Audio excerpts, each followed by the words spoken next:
Ano nga ba ang magiging hubog ng ating kinabukasan? Ito ba ay makikita sa matatayog na gusali?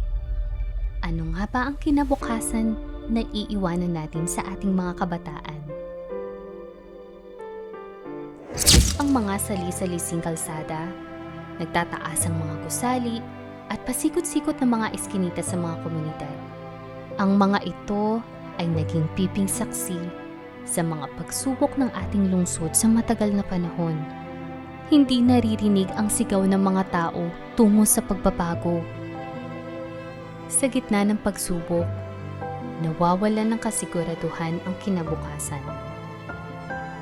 Hindi pang matagalan ng tulong, kulang-kulang ang mga serbisyo, kapos sa kalinga. Paano na ang inaasam na kinabukasan ng bawat Pasigueño? Sa kabila nito, ang bawat yakap, kapit kamay, at mula sa pusong paglilingkod ang siyang nagsisilbing tanglaw. Sino nga ba ang makakasiguradong hindi mawawala ang tanglaw kundi isa ring Pasigueño? Siya, si Ate Sara. Bilang produkto at laking Pasig, tunay na abot-tanaw ni Ate Sara ang mga pangangailangan sa ating lungsod. Siya ay hindi nalalayo sa atin. Tulad natin, siya ay nag-umpisa sa simpleng estado ng pamumuhay.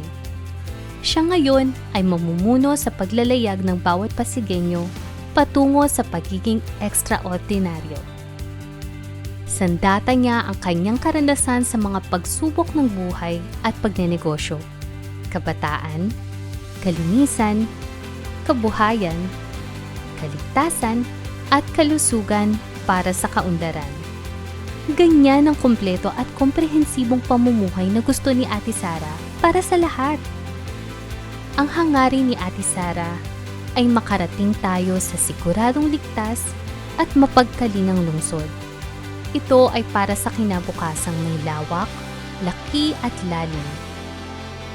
Kay Ate Sara, kumpleto. Kay Ate Sara, lahat kasama. Kay Ate Sara, walang may iwan. Kay Ate Sara, ang kalinga ay may aksyon. Ito ang kumpletong kalinga para sa kapakanan ng bawat Pasigueño.